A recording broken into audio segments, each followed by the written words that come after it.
বেশ কিছু কাজ রয়েছে, বেশ কিছু পরিকল্পনা লাগবে। ইঞ্জিনিয়ারের সাথে কথা বলতে হবে।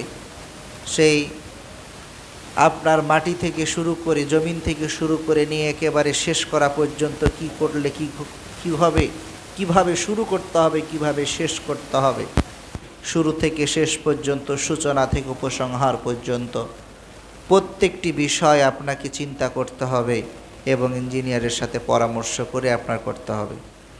নচেত আপনি যদি মনে করেন যে একতলা ভবন তো আমার আছে, এত কিছুর তো আমার প্রয়োজন হয় নাই, ওটা আমি শুধু মিস্ত্রির সাথে কথা বলেই পেরেছি, করেছি আমার মন মতো, এটাও যদি সেরকম করেন তাহলে দেখা যাবে অদূর ভবিষ্যতে এই 10 তলা ভবন ধস নামবে।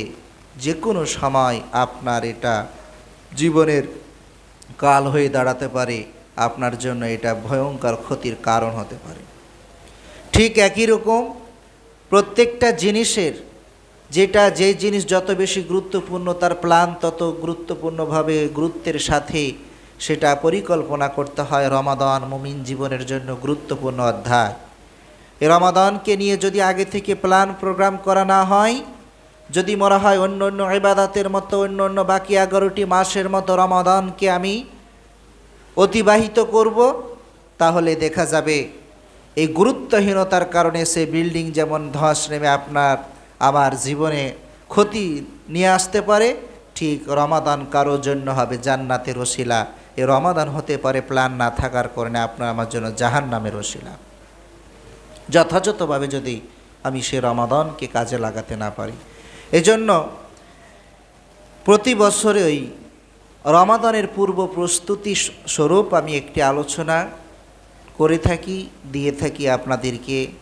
আমার মেধার উপরে ডিপেন্ড করে, অর্থাৎ কোরআন হাদিসের ভিত্তিতে আমার মেধা অনুযায়ী আমি সাজাই। এগুলোর সাথে আরও কিছু সংযোজন হতে পারে, আরও অনেক পয়েন্ট সংযোজন হতে পারে, আরও বেশি বেশি প্ল্যান নিতে পারেন হাতে, কিন্তু সংক্ষিপ্তভাবে কিছু কিছু নমুনা স্বরূপ আপনাকে আমি তুলে ধরব। এটার সাথে আরও কিছু সংযোজন করে আমরা যদি প্ল্যান করতে পারি, তাহলে আমাদের রমাজান হবে আমাদের জন্য জান্নাতে যাওয়ার একটা পথ, আমাদের জন্য জান্নাতে যাওয়ার একটি ওসিলা। নচেত আমাদের জন্য হতে পারে এই রমাদান জাহান্নামে যাওয়ার কারণ। এটা অনেকে মনে করতে পারেন রমাদান আবার জাহান্নামে যাওয়ার কারণ হয় কিভাবে। হ্যাঁ, রাসূল বলছেন না রমাদান পাওয়ার পরে যে নিজে আল্লাহর কাছে ক্ষমা নিতে পারলো না সে ধ্বংস হোক। তাহলে রমাদান যদি আমি প্ল্যান অনুযায়ী না পড়ি, আমি অতিবাহিত করি, আমার যদি ক্ষমা না জোটে কপালে, তাহলে তো আমার ধ্বংস।